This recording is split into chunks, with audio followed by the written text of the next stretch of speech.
When we talked yesterday, you indicated that your thinking about forgiveness had evolved. And you talk a lot about forgiveness in your work, both in the books that I've read and also in your public speaking all over the world. And I really do like what you say in the book and in the play. You talk about how forgiveness, in some ways, is spiritual, that it's sacramental, even possibly divine.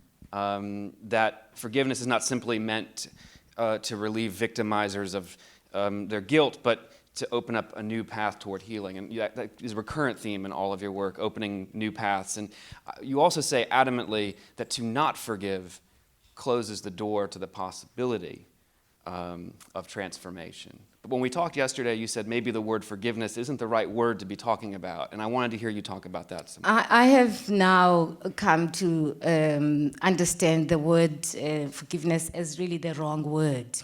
It's the wrong word for a range of reasons, but one of the important things about it is that the word itself is a word that we use to explain a complexity.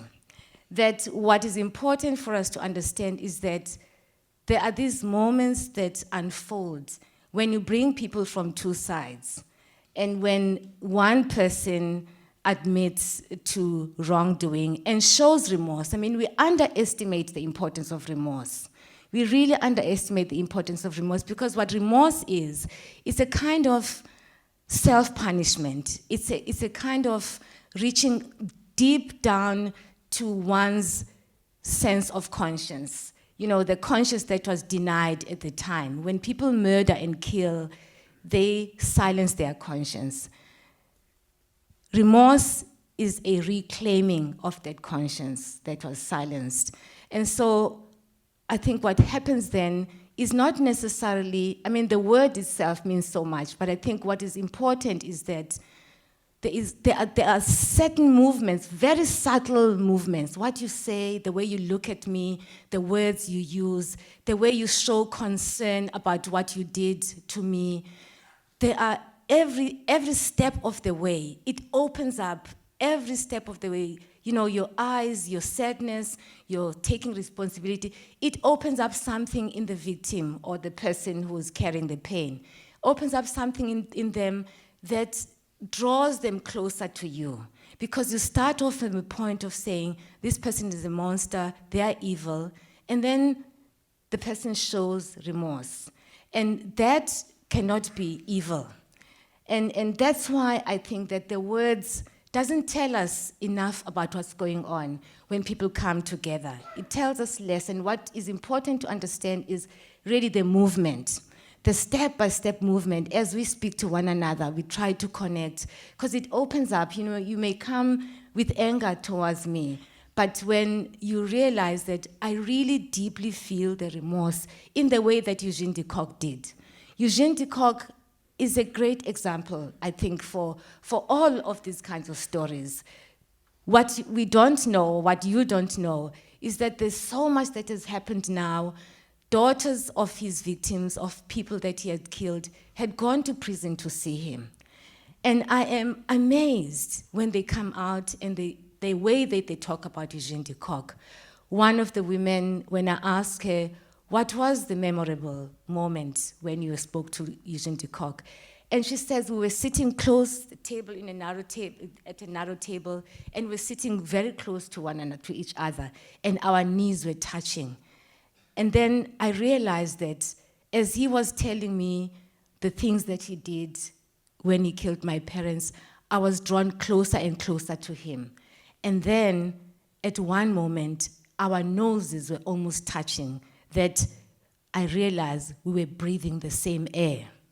I mean, that metaphor, we're breathing the same air, is something that is eerie.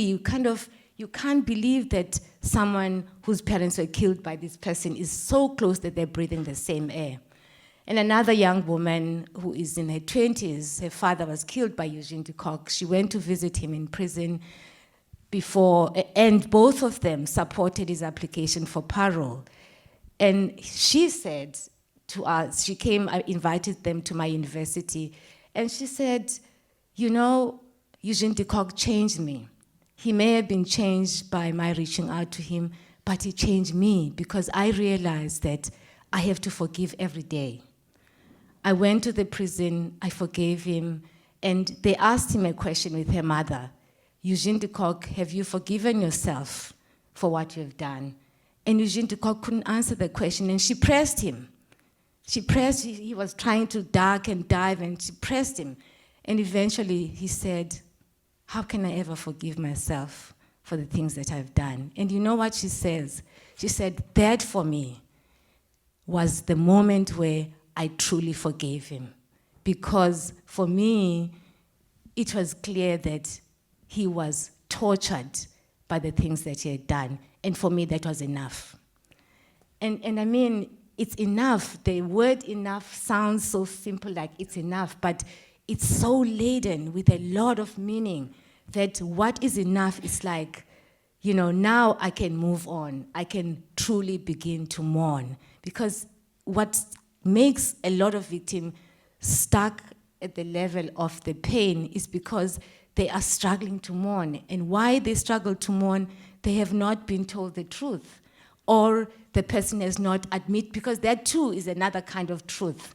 The person has not been able to say, yes, I'm the one. The value of the Truth Commission is that it put a face to these perpetrators. And that's a huge step towards the road for healing for many people. So forgiveness as a word doesn't explain doesn't capture all of that, all of those steps that are necessary. And they're different for many people, but I think at the core of all of them is the knowing. And the knowing beyond just knowing the words, knowing at a deep level that that person feels what they say, and it helps you to move forward.